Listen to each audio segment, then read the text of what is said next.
صحیح بخاری میں آتا ہے جب نبی علیہ السلام کی وفات ہوئی تو حضرت عمر نے تلوار نکال دی کہ میں اس کی گردن کاٹ دوں گا، کیونکہ کہا کہ نبی علیہ السلام فوت ہو گئے۔ ان کا یہ عقیدہ تھا کہ جس طرح موسیٰ علیہ السلام 40 دن کے لیے کوہ طور پہ گئے، نبی علیہ السلام بھی ڈورمنٹ پوزیشن میں چلے گئے، واپس آ جائیں گے، کیونکہ انہوں نے نبی علیہ السلام سے سنا تھا کہ رومن اور پرشین امپائر گرے گی، تو وہ یہ فورس ہی کرتے تھے ابھی تو کسرا کی جنگیں ہم نے لڑی نہیں ہیں، تو حضور اس سے پہلے کیسے دنیا سے جا سکتے ہیں؟ لیکن اللہ نے تو آپ کو پروفٹ بنوانا تھا نا، کہ آپ کے جانے کے بعد فتوحات کروانی تھی، تاکہ پتہ چلے کہ پیچھے اللہ کھڑا ہے۔ اپنی زندگی میں تو بڑے بڑے بادشاہوں نے فتوحات کی ہیں، نبی علیہ السلام کی تو دعوت کا کلائمیکس حضرت ابوبکر اور پھر حضرت عمر عثمان و علی کے دور میں جا کے ہوا ہے، جبکہ عرب قبائل بھی مرتد ہو گئے، تب بھی اللہ کے پیچھے سپورٹ تھی۔ والذی ارسل رسولہ بالہدی ودین الحق لیظہرہ علی الدین کلہ ولو کرہ المشرکون۔ اللہ نے اس کو دین کو غالب کرنا تھا۔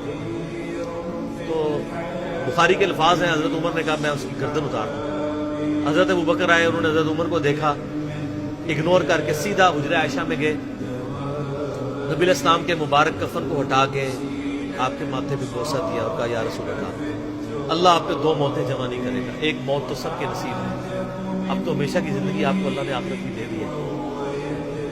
اور پھر باہر نکلے، حضرت عمر کو کہا کہ عمر بیٹھ جاؤ، حضرت عمر نے بات نہیں سنی، تو حضرت بکر ممبر کی طرف چڑھے، ممبر پہ چڑھے اور لوگوں سے کہا کہ عمر کو اس کے حال پہ چھوڑو۔ حدیث کے الفاظ ہیں کہ لوگ حضرت بکر کا ریگارڈ باقی اصحاب سے زیادہ کرتے تھے، حضرت عمر کو تنہا چھوڑ کے لوگ حضرت ابوبکر کی طرف متوجہ ہو گئے۔ پہلے وہ جو سارا میلہ ان کے گرد لگا تھا شفٹ ہو، تو انہوں نے حمد و صلات کے بعد ان کا اما بعد فمن کان یعبد محمدا فان محمد قد مات۔ سر کلیجے پہ کتنا بڑا پتھر رکھا ہوگا جملہ بولتے ہوئے کہ جو محمد کی عبادت کرتا تھا وہ جان لے کہ محمد کو موت آ گئی۔ ومن کان یعبد اللہ، اور جو اللہ کی عبادت کرتا ہے وہ جان لے ان اللہ حی لا یموت، اللہ زندہ ہے، اللہ کو موت۔ کیا توحید کی تعلیمات ہیں! حضور کی میت کے اوپر حضور کے فضائل نہیں بیان ہو رہے، توحید بیان ہو رہی ہے۔ Point to be noted. کیوں؟ سر پہلے نہیں انسانیت نے رسک لیا، دنیا کا سب سے بڑا شرک ایک پیغمبر کے نام پہ تو کھڑا ہوا ہے، عیسیٰ ابن مریم کے نام پہ۔ نبی علیہ السلام کو عیسیٰ ابن مریم نہیں اللہ نے بننے دی۔ ایسے تربیت یافتہ وہ صحابہ جو کل تک آپ کے وضو کا پانی نیچے نہیں گرنے دے رہے تھے، آج وفات پہ کھڑے ہو کے فرضی خطبہ دے رہے ہیں۔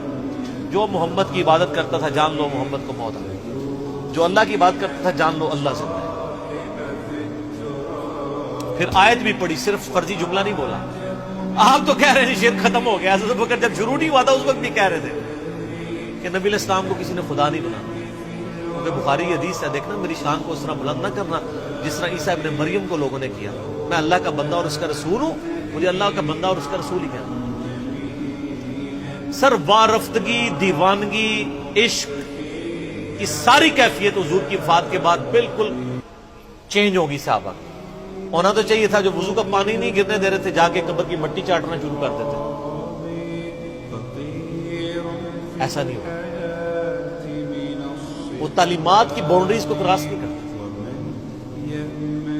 تو پھر انہوں نے آیت پڑھی، سورہ آل عمران آیت نمبر 144، وما محمد الا رسول قد خلت من قبله الرسل افئن مات او قتل انقلبتم على اعقابكم۔ محمد تو نہیں مگر ایک رسول ہی، اگر یہ فوت ہو جائیں یا دین جو جنگ میں قتل کر دیے جائیں، شہید ہو جائیں، کیا تم دین سے الٹے قدم پھر جاؤ؟ جو کوئی دین سے الٹے قدم پھیرے گا اللہ کا کوئی نقصان نہیں کرے گا اور اللہ ثابت قدم رہنے والوں کو جزا دے گا۔ پھر سورہ الزمر کی آیت نمبر 30 پڑھی، انک میت وانہم میتون، اے نبی تمہیں بھی مرنا ہے اور ان کو بھی موت آنی ہے تمہارے مخالفین۔ پھر تم اللہ کے حضور جھگڑو گے، اللہ تمہارا فیصلہ کرے گا۔ یہ سیدنا ابوبکر کی حضور کی وفات کے وقت استقامت۔ پھر جھگڑا کھڑا ہو گیا، حضور کو دفنانا کدھر ہے؟ جامعہ ترمذی میں حدیث ہے، سیدنا ابوبکر کہتے ہیں کہ میں نے نبی علیہ السلام سے یہ بات سنی تھی کہ اللہ اپنے پیغمبر کو وہیں پہ موت دیتا ہے جو اس کے لیے سب سے پسندیدہ جگہ اللہ کے نزدیک ہوتی ہے۔ تو حضور کی جو چارپائی ہے نا اس کے نیچے ان کی وہاں پہ اللہ نے ان کو موت دی۔ پہلے صحابہ میں رائے نہیں طے ہو رہی تھی کہاں دفنا۔ پھر سنن سائی الکبریٰ کے اندر پورا وفات النبی چیپٹر ہے، سنن ابن ماجہ میں بھی موجود ہے کچھ حصہ اس کا۔ پھر لوگوں نے پوچھا کہ نبی علیہ السلام کا جنازہ ہوگا؟ انہوں نے کہا ہاں ہوگا۔ اسی طریقے سے تکبیر کہو اور سورہ فاتحہ اور اس کے بعد درود شریف اور اس طریقے سے 4 تکبیرات پڑھو۔ لیکن ایک فرق تھا کہ نبی علیہ السلام کو پروٹوکول صحابہ نے دیا ہے کہ آپ کی جو جنازے کی نماز ہے نا وہ جماعت کے ساتھ نہیں ہوگی۔ صحابہ نے یہ پروٹوکول دیا ہے کہ حضور کی میت کی موجودگی میں بھی کوئی شخص امامت نہ کروائے۔ حجرے میں ایک طرف سے لوگ داخل ہوتے تھے، اکیلے اکیلے جنازہ ادا کرتے تھے۔ وہ ڈیٹیل میں آتا ہے، 2-3 دن تک جنازہ ہوتا ہے۔ پہلے یعنی مرد داخل ہوئے، اس کے بعد بچے، غلام، پھر عورتیں، اس طریقے سے سب نے جنازہ۔ ظاہر ہے 1 لاکھ سے زیادہ لوگ تھے جنازہ پڑھا۔ اس موقع پہ بھی سیدنا ابوبکر کی آپ استقامت دیکھیں، ورنہ حضرت عمر کتنے سٹرانگ اصحاب کے مالک تھے، ان کی حالت آپ دیکھ لیں۔ جب ضرورت پڑی ان کے مضبوط اصحاب کی تو کولیپس کر گئے۔ ابوبکر ہی کھڑے ہوئے تو حضور کو پتا تھا نا میں نے مصلی پہ کسے کھڑا کرنا ہے۔ اور بخاری میں الفاظ ہے جب مصلی پہ کھڑا کیا آپ فرمایا ابوبکر کے علاوہ سارے دروازے بند کر، صرف ابوبکر کے گھر کا دروازہ جو مسجد کی طرف کھلتا ہے، جو مسجد کا دروازہ ابوبکر کے گھر کی طرف ہے وہ کھلا رکھو، باقی سارے بند کر۔ تو نبی علیہ السلام کو یہ پتا تھا کہ کس لیول کا کس بندے کا یعنی ایمان ہے، اس کے اعصاب ہیں۔ اور بخاری کے الفاظ ہیں جب حضرت ابوبکر نے خطبہ دیا، حضرت عمر کہتے ہیں میرے پاؤں میرا بوجھ نہیں اٹھا سکے، اور مجھے یقین آ گیا کہ حضور فوت ہو گئے۔ یہاں قرآن و حدیث سن کے کسی کے کان پہ جوں تک نہیں دکھتی، وہاں پہ حضرت ابوبکر کا خطبہ اور آیات سن کے حضرت عمر کہہ رہے ہیں کہ میرے پاؤں میرا بوجھ نہیں اٹھا سکے، کہ یہ تو واقعی تو قرآن کی آیت۔ اور اس میں بخاری مسلم صحیح بخاری میں الفاظ ہیں کئی دن تک ہم جب بھی صحابہ ایک دوسرے کو ملتے تھے تو یہی آیت سنایا کرتے تھے، وما محمد الا رسول قد خلت من قبلہ الرسل افئن مات او قتل انقلبتم علی اعقابکم، کہ محمد تو نہیں مگر ایک رسول، انہیں بھی تو موت آنی ہے، تاکہ ہمیں یہ یقین آ جائے کہ حضور دنیا سے چلے۔ تو یہ صحابہ کرام علیہم رضوان کی نبی علیہ السلام کے ساتھ عقیدت تھی۔ اور سیدنا ابوبکر آپ کو بالکل سب اول میں نظر آئیں گے، ٹاپ آف دا لسٹ، معاملات کو ہینڈل کرنے میں، چیزوں کو بالکل من و سنت کے مطابق ڈھالنے میں، اور ہر معاملے میں رجوع لانے کے اوپر، اور اہل بیت کے ساتھ کمٹمنٹ کے اوپر، ہر مسئلے میں آپ کو حضرت ابوبکر صدیق کی قربانیاں ٹاپ آف دا لسٹ نظر۔ تو بات کہاں سے کہاں شروع ہوئی، فی البدی میں تو اور گھنٹوں بول سکتا ہوں، مجھے اتنی حدیثیں یاد ہیں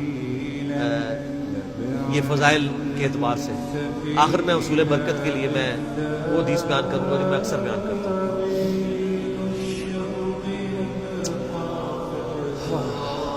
عبداللہ بن عباس رضی اللہ تعالیٰ عنہ کہتے ہیں، بخاری اور مسلم دونوں میں،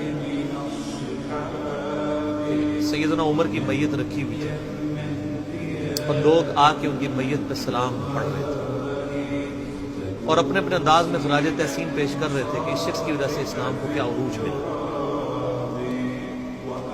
تو کہتے ہیں اتنے میں میں نے محسوس کیا کہ ایک شخص میرے پیچھے آ کے کھڑا ہوا اور اس نے میرے کندھے پہ یوں کونی رکھی، میری پیٹھ اس کی جانب تھی، اس نے کونی میرے کندھے پہ یوں رکھی، اور حضرت عمر کی میت سے مخاطب ہو کے کہنے لگا کہ اے عمر اللہ تجھ پہ رحم فرمائے، تو روئے ارض پہ ان لوگوں میں سے ایک شخص تھا کہ میری بھی خواہش تھی کہ میں ان اعمال کے ساتھ اللہ کے حضور پیش ہوں، کہ اگر اللہ کے حضور پیش ہونے کے لیے مجھے بہترین اعمال چاہیے تو تیرے اعمال۔ ظاہر ہے جی رومن اور پرشین امپائر گری ہے، کس لیول کا عروج، کیونکہ میں نے رسول اللہ صلی اللہ علیہ وآلہ وسلم سے بارہا سنا تھا، میں ابو بکر اور عمر داخل ہوئے، میں ابو بکر اور عمر نکلے، میں ابو بکر اور عمر نے یہ کیا، تو مجھے بڑی امید تھی کہ تم اپنے 2 ساتھیوں سے جا ملو گے، یعنی رسول اللہ اور ابو بکر کے ساتھ صلی اللہ علیہ وآلہ وسلم، یعنی نبی علیہ السلام کے بعد سیدنا ابو بکر اور پھر حضرت عمر بھی وہیں پہ پہنچے۔ مجھے نبی علیہ السلام کے اس فرمان سے لگتا تھا جس طرح آپ اپنی زندگی میں کہتے تھے نا، میں ابو بکر عمر، میں ابو بکر عمر، میں ابو بکر عمر، مجھے پتا تھا تم نے جا کے انہی سے ہی ملنا ہے، جا اور دیکھ لیں قبر بھی پھر ساتھ